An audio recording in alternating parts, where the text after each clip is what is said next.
Vamos acrescentando mais alguns aspectos interessantes, mais alguns detalhes para que nós possamos perceber de forma correta e saber escrever de forma correta React. E neste caso estamos a falar sobre o useState, ou o hook useState.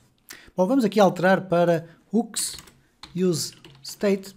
E eu vou criar aqui o incremento e decremento de uma forma muito rápida. Vamos fazer aqui um button. Okay? E se vocês quiserem, eu volto a relembrar, se vocês quiserem ter o IntelliSense, e neste caso o Emmet Abbreviation, por exemplo, a funcionar, vocês deverão clicar aqui, escrever React e passar a ter então este fecheiro com o IntelliSense do React. Para isso eu vou colocar aqui button. Vamos colocar aqui o atributo onClick, é igual, e vamos colocar aqui diminuir. Ok? E agora eu posso pressionar o Tab e tenho aqui já o código criado. Vamos colocar aqui diminuir. Ok? Vou criar aqui um span para ficar tudo na mesma linha. Então vamos colocar aqui span e vamos colocar aqui valor. E agora, dois pontos, fazer a interpolação de um valor, que é um state que eu ainda não tenho. Vou aqui copiar este botão, vamos colocá-lo aqui por baixo e vamos colocar aqui aumentar. E aqui vamos colocar aumentar. São duas funções que ainda não existem, mas antes de criar as funções vamos criar aqui o useState. Então para isso vamos fazer a tal destruturação, criando aqui a const, abrir e fechar parênteses, vamos colocar aqui o valor, vírgula, e depois a função setValor. Vocês podem dar-lhe o nome que quiserem. É igual a useState. E agora vamos definir aqui o valor base. Vou colocar aqui 100. Ok? Agora vamos criar aqui as nossas funções, muito rapidamente. Function, diminuir. E vamos deixar ficar agora vazias e vou colocar aqui o function, aumentar, e vamos colocar aqui também assim vazio, certo? Portanto, neste momento, se tudo estiver a correr bem, se eu for aqui ao meu browser, eu vou ter aqui o diminuir e o aumentar e aqui o valor igual a 100. Aliás, posso inclusive retirar daqui o valor e vamos deixar ficar assim, ok? Então vai ficar ali o valor no meio. Portanto, quando eu clicar em diminuir e aumentar, ele vai diminuir e aumentar. Agora vamos aqui a um aspecto que é fundamental e que é o seguinte. Tradicionalmente, vocês vão ver a alteração do valor feita desta forma.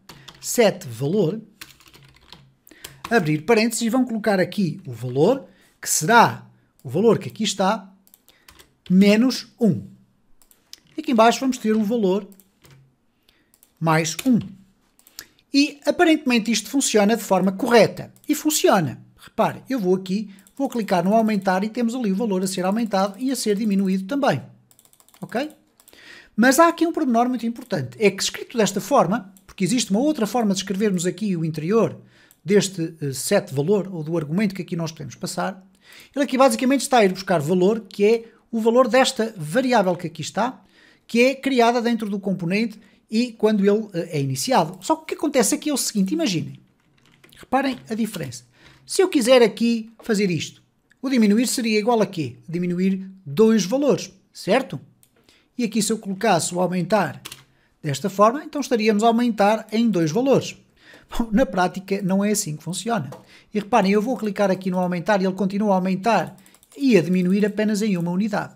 E isto está a acontecer basicamente porquê? Não vamos entrar aqui em detalhes muito avançados sobre como é que funcionam as classes no React, mas na prática este valor que ele está aqui a buscar não é o valor que está definido aqui no useState, mas é o valor que é definido quando é carregado aqui o nosso componente. Como o componente depois é de alguma forma refrescado, este valor acaba por ser alterado aqui e nós vamos tendo ali um incremento feito só apenas na primeira linha. Bom, se nós queremos de facto que o incremento seja feito da forma correta, o que nós devemos fazer aqui é, em vez de utilizarmos desta forma, é utilizarmos uma função. Exatamente, nós podemos passar uma função dentro do setValor que vai alterar o valor de forma correta.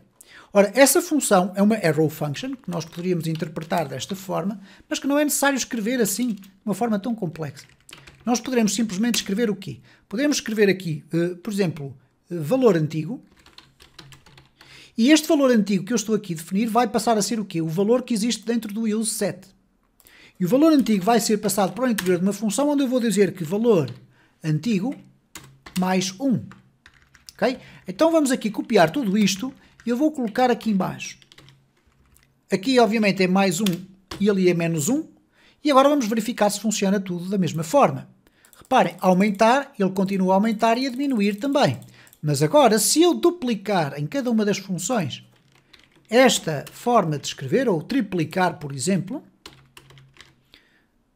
o que vai acontecer é que vamos passar a ter, eu vou aqui refrescar, vamos passar a ter o incremento da forma esperada, isto é, de 3 em 3 ou diminuir de 3 em 3. Portanto, é muito importante que nós tenhamos esta percepção de que esta será a forma mais correta de nós alterarmos de facto o valor de forma consistente, ok? Então não há qualquer problema de vocês colocarem aqui isto. Obviamente que eu usei aqui estas funções, mas reparem o seguinte, eu poderia, inclusive, tornar o meu código um bocadinho mais complexo, e para isso eu vou criar aqui uma versão nova do botão, chamada aqui aumentar V2, vamos lhe chamar assim, e em vez de eu colocar aqui o nome de uma função, eu poderia também passar aqui uma função que vai alterar o valor, ok? Então eu poderia aqui colocar set valor, e agora colocar aqui valor no modo tradicional, mais 10, por exemplo, ok?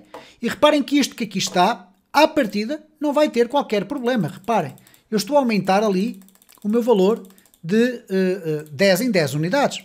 Ora, da mesma forma que seguindo esta identificação que eu ali tenho, eu posso aqui complicar ainda mais e colocar aqui um VA de antigo, valor antigo, VA mais 100, por exemplo. E agora vamos incrementar de 100 em 100, em vez de 10 em 10. Então, se eu agora chegar aqui, reparem como ele está a aumentar de 100 em 100.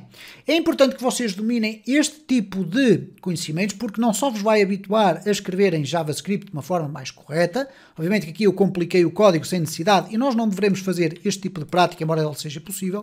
Nós devemos fazer aqui a chamar uma função e criar a função aqui fora, porque depois torna-se muito difícil de gerir aqui o nosso código dentro do return. Okay? Ele deve ficar o mais simples possível e colocarmos todas as regras de negócio aqui da parte de cima. Mas o que é importante neste vídeo é perceber que esta é a forma mais correta de vocês conseguirem alterar o valor. Obviamente que isto vale para valores numéricos, para strings, para objetos, como nós iremos ter a ocasião de verificar mais à frente.